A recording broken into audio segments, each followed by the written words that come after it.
बिस्मिल्लाहिर्रहमानिर्रहीम। अस्सलामु अलैकुम स्टूडेंट्स, मैं हूँ राहिल अहमद और आप मुझे देख रहे हैं ऑनलाइन डॉट्स 99 पर। स्टूडेंट्स, हमने जो चैप्टर स्टार्ट किया हुआ है दैट इज़ थर्मोकेमिस्ट्री।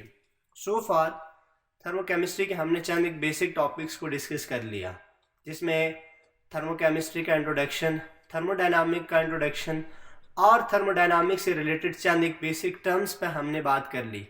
सिस्टम क्या है, सराउंडिंग क्या है, बाउंड्री क्या है, वो टर्म्स और उन बेसिक टर्म्स का अंडरस्टैंड करना, उनको समझना आपके लिए बहुत ज़रूरी है। कि जैसे हम आगे चलेंगे तो आगे के जो कॉन्सेप्ट्स आएंगे, आगे के जो टॉपिक्स आएंगे, उनको समझने के लिए उन टॉपिक्स का या उन बेसिक टर्म्स का आपको याद रहना, आपको अंडरस्टैंड करना ज़रूरी है। आज के इस लेक्चर के अंदर हम बात करेंगे स्टेट एंड स्टेट functions.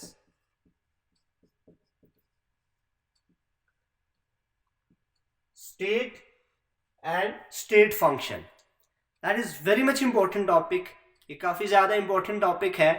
बहुत सारे लोग इन टॉपिक्स को अच्छी तरह से अंडरस्टैंड नहीं कर पाते और बहुत सारी कंफ्यूजन्स का शिकार रहते हैं।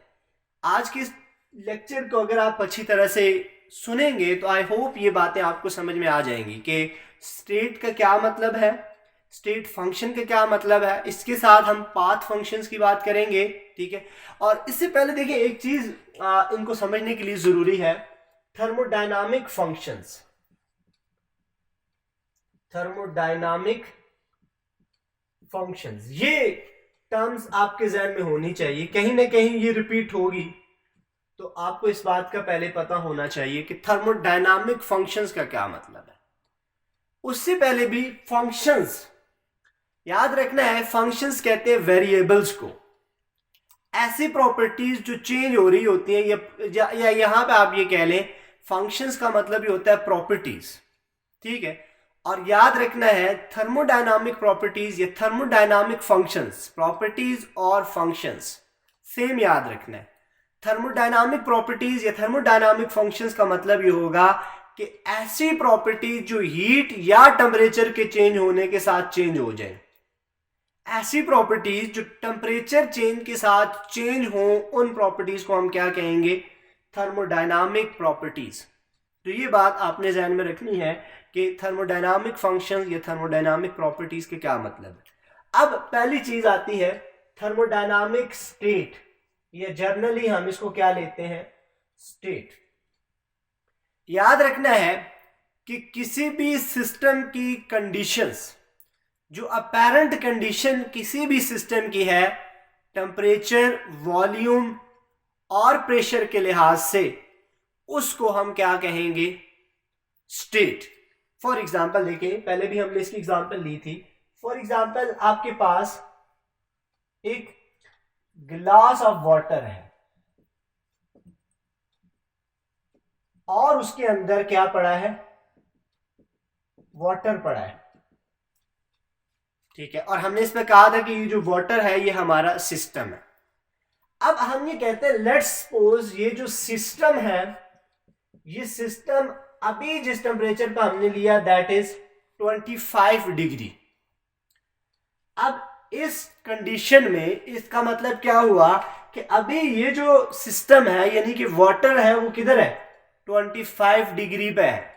इसकी ये कंडीशन है, इसकी कंडीशन क्या है कि इसके पास हीट कितनी है, 25 डिग्री। इसी वाटर को आप क्या करते हो, हीट करके, इसी वाटर को हम हीट करके किधर ले जाते हैं, 35 डिग्री पे। तो अब इस वाटर की कंडीशन और इस वाटर की कंडीशन क्या हो गई है, चेंज हो गई है। कंडीशन का मतलब स्टेट चेंज होगी। अब याद रखना यहां पर स्टेट का मतलब फिजिकल स्टेट नहीं है, सॉलिड लिक्विड गैस वाला मतलब नहीं है यहां पर, ठीक है। यहां पर सिंपल मतलब है टेम्परेचर, वॉल्यूम, प्रेशर के लिहाज से एक सिस्टम किन कंडीशंस में है, that condition of a system is basically known as state of system. इसको आपने डिफाइन कैसे करना है कि इसको यूं डिफाइन करें, condition of system with respect to temperature, volume and pressure. अब देखना जरा इस बात को दोबारा से। यहां पे मैंने ये कहा था कि ग्लास ऑफ वाटर जो इनिशियली आपने लिया ये किस टेम्परेचर पे, 25 डिग्री पे है। लेट्स सपोज हम क्या कह देते हैं कि इसका जो वॉल्यूम है ये क्या था, टेम्परेचर, ठीक है, 25 डिग्री इसका टेम्परेचर है और इसका वॉल्यूम कितना है, लेट्स सपोज कोई भी हम कह देते हैं 50 ml, ये एक सपोजिशन है, ठीक है। और इसका जो प्रेशर है, यानी कि यहां पर प्रेशर जो है, ठीक है, वो कोई है, फॉर एग्जांपल आप कुछ भी कह सकते हो 280 m, ठीक है। अब जैसे ही देखो आपने इसका टेम्परेचर चेंज किया तो उसकी ये सारी कंडीशंस क्या हो गई है, चेंज हो गई है, यानी कि सिस्टम की स्टेट चेंज हो गई है। पहले वो एक स्टेट में था, अब वो दूसरी स्टेट में हो गया है। अब इसका मतलब है कि यहाँ पे 25 डिग्री कोल्डर स्टेट है और यहाँ पे क्या है, हॉटर स्टेट है। तो यहाँ ये इस लफ्ज से मेरे ख्याल से आपको ये बात क्लियर होगी कि आम लाइफ में हम हॉट एंड कोल्ड का वर्ड यूज करते हैं, colder state and hotter state, hotter state, hot and cold. इसका ये मतलब नहीं होता कि आप फिजिकल स्टेट की बात कर रहे हो, आप विद रिस्पेक्ट टू टेम्परेचर उसकी कंडीशन की बात कर रहे हो। तो इस बात को आपने समझना है कि स्टेट का मतलब थर्मोडायनामिक में जो हम ले रहे होते हैं that is condition, condition of system with respect to temperature, with respect to volume and pressure। अच्छा, ये मेरे ख्याल से ये बात आपको समझ में आ गई होगी कि स्टेट का क्या मतलब है। अब याद रखना है दूसरी important term that is state function,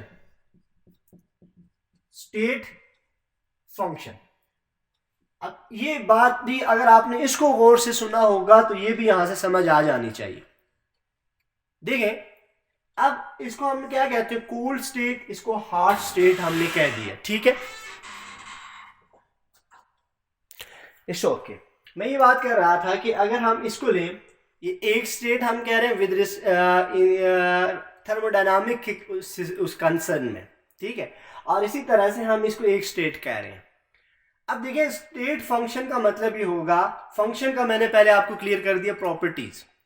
अब याद रखें कि ऐसी प्रॉपर्टीज जो सिस्टम की स्टेट पर डिपेंड करें, अगर स्टेट चेंज हो जाए, स्टेट चेंज हो जाए तो वो प्रॉपर्टीज भी क्या हो जाएंगी, चेंज हो जाएंगी, उन प्रॉपर्टीज की वैल्यू भी चेंज हो जाएगी। इसको हम स्टेट वेरिएबल भी कहते हैं, स्टेट वेरिएबल, यानी कि ऐसी प्रॉपर्टी जो स्टेट के साथ क्या हो जाए, चेंज हो जाए, इसको आप क्या कहोगे, स्टेट फंक्शन और स्टेट वेरिएबल। वंस अगेन देखें यहां पे कि ये हमने कहा था कि टेम्परेचर T25 है, ठीक है, इस पर इसका एक फिक्स वॉल्यूम है, एक फिक्स प्रेशर है। अब जैसे ही हम उसका टेम्परेचर चेंज करेंगे सिस्टम की स्टेट क्या हो जाएगी, चेंज। जैसे ही सिस्टम की स्टेट चेंज होगी तो ये प्रॉपर्टीज भी क्या हो जाएंगी, चेंज हो जाएंगी। तो these properties are known as state functions or state variable। तो सिंपल अल्फाज में आपने याद रखना है कि properties which are state dependent, thermodynamic properties which are state dependent are known as state functions are state variable, जिसमें अमूमन हमारे पास क्या होता है, temperature is a state function, volume is a state function, pressure is a state function, ठीक है। इसी तरह बहुत सारी और भी स्टेट फंक्शंस होते हैं, स्टेट वेरिएबल्स होते हैं। अब यहाँ पर दो इंपॉर्टेंट चीजें जिनको लेकर अक्सर लोग स्टेट फंक्शंस को या स्टेट वेरिएबल्स को एक्सप्लेन करते हैं, वो आपने समझनी है। पहली चीज यहां पे स्टेट फंक्शंस की जो फर्स्ट और इंपॉर्टेंट प्रॉपर्टी है वो याद रखनी है कि स्टेट फंक्शन की सबसे इंपॉर्टेंट कैरेक्टरिस्टिक ये है कि these are depends on initial and final condition of system, कि जो स्टेट वेरिएबल्स हैं वो सिस्टम की इनिशियल कंडीशन और फाइनल कंडीशन यानी कि इनिशियल स्टेट और फाइनल स्टेट पर डिपेंड करते हैं, इस बात पर डिपेंड नहीं करते कि आपने सिस्टम की स्टेट को कैसे चेंज किया। देखिए इस बात को लेना है कि state functions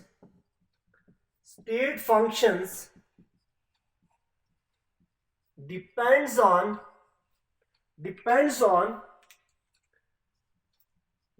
initial and final condition of a system। ये बात ध्यान में रखनी है कि एक सिस्टम की कंडीशन यानी कि इनिशियल कंडीशन और टेम्परेचर या वॉल्यूम या कंसंट्रेशन के चेंज करने से प्रेशर के चेंज करने से आपने सिस्टम को एक स्टेट से दूसरी स्टेट में चेंज कर लिया है।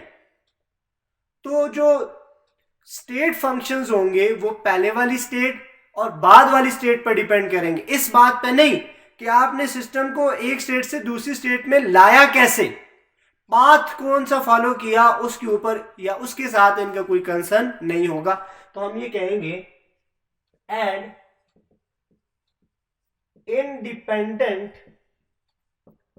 ऑफ पाथ पर डिपेंड नहीं करेंगे। जैसे मैंने आपको गिलास और वाटर की एग्जांपल दी थी कि जो पानी का गिलास लिया हुआ आपने पहले 25 डिग्री पे बाद में 35 डिग्री पे, तो जो स्टेट वेरिएबल्स होंगे वो 25 डिग्री पे कंडीशंस डिसाइड करेगी, उस पर जो वॉल्यूम टेम्परेचर प्रेशर होगा वो उस कंडीशन पर डिपेंड करेगा।